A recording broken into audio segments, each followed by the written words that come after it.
एक चोर था, एक चोर था। उसने अपने गुरुजी से पूछा, गुरुजी मेरा विवाह कब होगा? गुरुजी ने कहा, बेटा तेरा विवाह तो होगा उस दिन जिस दिन से ठीक तेरा विवाह रात को होगा और सवेरे तुझे फांसी हो जाएगी। जिस दिन तेरी फांसी निश्चित होगी, फांसी निश्चित होने के बाद। चोर ने कहा कि जब फांसी निश्चित हो जाएगी तो फिर विवाह करेगा कौन? बोले नहीं, ऐसे ही लिखा है तेरे भाग्य में। अब वो चोर तो चोर था, चोरी करना उसने छोड़ दी। चोरी नहीं करूंगा, फांसी नहीं लगेगी। मतलब देखो, उसने जान लिया कि मेरे साथ क्या होने वाला है। अब वो सावधान हो रहा है, पर जो होनी है होके रहेगी। आप कितने भी सावधान हो जाइए, कितने भी चालाक हो जाइए, पर जो लिख चुका है, जो किस्मत में है, मिलना है तय। एक दिन वहां से राजा की सवारी गुजर रही थी। ये चोर पहले चोरी करता था पर अब नहीं करता। राजा की नजर इस पर पड़ गई। राजा ने कुछ याद किया।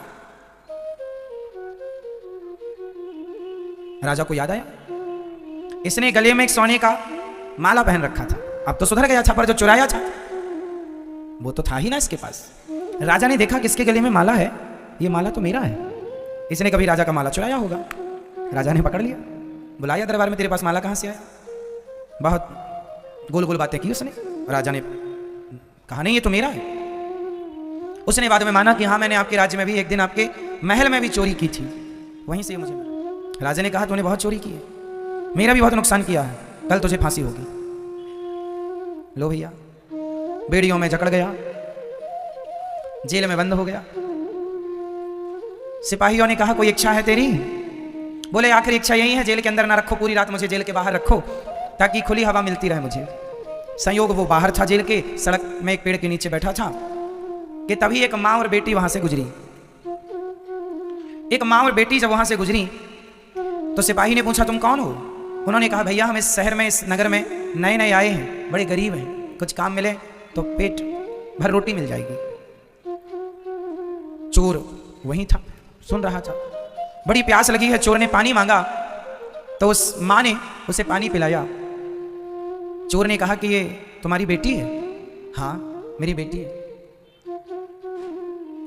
क्या चाहती हो तुम? कोई नौकरी मिल जाए, कोई सब ठीक हो जाए, गरीब है बड़े, खाने को व्यवस्था नहीं है। पर तुम कौन हो? बोले मुझे कल फांसी पर लटकना है, मैं चोर हूं। पर सुनो, मैं तुम्हारी गरीबी मिटा सकता हूं। कैसे? बोले मैं चोर हूं, मैं तो कल मर जाऊंगा, पर मैंने कुछ धन गड़ा रखा है जगह पर। यदि तुम अपनी बेटी का विवाह मेरे से कर दो तो मैं सारा धन से पता बता दूंगा और तुम धनवान हो जाना।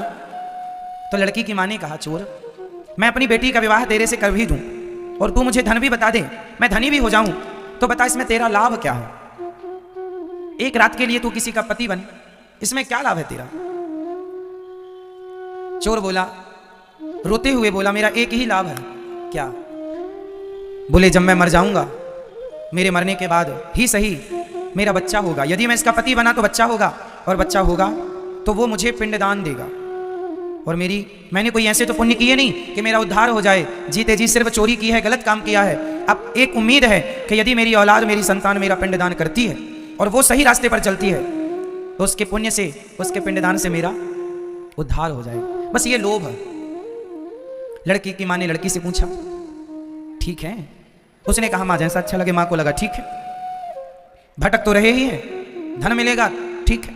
शादी हो गई, पंडित जी को बुलाया, घंटे 2 घंटे में अग्नि जला करके फेरे दिलवाए, विवाह संपन्न हुआ। एक रात वो अपनी पत्नी के साथ रहा। संयोगवश भगवत कृपा के द्वारा वह पत्नी उसी रात गर्भवती भी हो गई। सवेरा हुआ, सूर्योदय होते ही राजा की आज्ञा के कारण चोर को फांसी पर लटकाया गया। चोर मर गया। चोर तो मर गया, इसे धन भी मिल गया उसकी बताई जगह पर। अब क्या हुआ देखिए, अब जो जीवन में मिलना है वो कैसे कैसे मिलता है, और जो नहीं मिलना वो नहीं मिलता कैसे। ये धनवान हो गए माँ बेटी दोनों।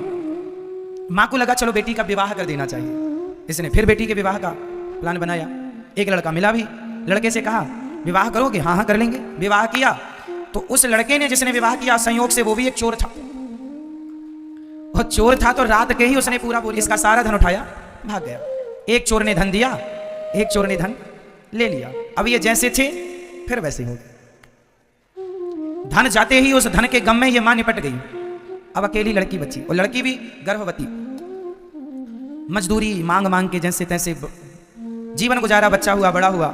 एक दिन एक राजा के बेटे को एक सांप डसने के लिए बिल्कुल तैयार था। इसने देख लिया तो इसने जाकर उसकी रक्षा करने की कोशिश की, पर पहुंचते पहुंचते देर हो गई और डस लिया। राजकुमार मर गया, परंतु जान बचाने के लिए इसने अपनी जान जोखिम में डाली। राजा ने देखा, राजा ने कहा तू मेरा बेटा। ये राजगद्दी पर चला गया, राजा हो गया। जब राजा हुआ वो राजा मर गया, अब ये राजा हो गया। इसकी मां ने कहा, इसे अपने पति की बात याद आई कि मेरे पति ने कहा था मेरा बेटा पिंडदान करेगा। अब पिंडदान करने के लिए ये गया जी पहुंचा, और जब गया जी में पहुंचा तो जैसे ही पिंडदान करने लगा उसके सामने 3 हाथ खड़े हो गए। एक हाथ इसके पिता का, एक हाथ उस चोर का जो चुरा के भागा, पर एक रात के लिए वो भी पति तो बना, और तीसरा वो राजा जिसने अपने पुत्र की जगह इसे गोद लेकर अपना राज्य दिया। वो 3 हाथ। अब आप लोग उत्तर दो, वो बेटा उन 3 हाथों में किस हाथ में पिंड दे? बताओ, किस हाथ में पिंड देना चाहिए? उसका असली पिता कौन हुआ? वो राजा जिसने अपना पुत्र बनाकर के इसे राजगद्दी दी, या वो चोर जो रातों रात धन चुरा के भागा, या वो जिसने इसे धन दिया इसकी मां को और पहला विवाह हुआ? बताओ, इन तीनों में उसका असली बाप कौन, और वो पिंड लेने का अधिकारी कौन? तीनों हाथ में किस हाथ में वो पिंड रखे? उत्तर दो, जल्दी बताओ। सिरनी बताओ, पहला, दूसरा या तीसरा? तीनों में किसके हाथ में वो पिंड रखे? First, second, third. आप बताओ। तीसरा, इनकी तरफ से तीसरा, आपकी तरफ से पहला, और किसकी तरफ से क्या बोलना है? अच्छा दूसरा भी, दादाजी कह रहे हैं दूसरा भी है, जिंदाबाद। तीसरा सही उत्तर है पहला। क्यों? क्योंकि वही इसका असली बाप है, और भले वो मर गया सवेरा होते ही, परंतु उसी ने संकल्प, उसी ने सपना देखा था कि मेरा पुत्र पिंडदान करे। इसलिए बाकी तो सब धर्म के हैं, धर्म में मानते चले गए, धर्म की बेटी धर्म का बेटा, ठीक है, उनके भी अपने कर्तव्य हैं, ठीक है, पर पहला पिंड लेने का अधिकारी वही है। बाद में फिर ये किसी को भी दे, कोई आपत्ति नहीं। अर्थ क्या निकला इस कहानी का? इस कथा से ये सीख मिली कि हमारे जीवन में कितना भी उतार और चढ़ाव आए और आएगा, कब आदमी राजा से रंक हो जाए और कब रंक से राजा हो जाए, तुम्हारी किस्मत ना हम तय करते हैं ना पड़ोसी। आपकी किस्मत, आपका भाग्य आप स्वयं बनाते हैं, और जो आप यहाँ बैठे हैं आपका भाग्य पहले ही लिख चुका है कि आपको ये आगे मिलेगा।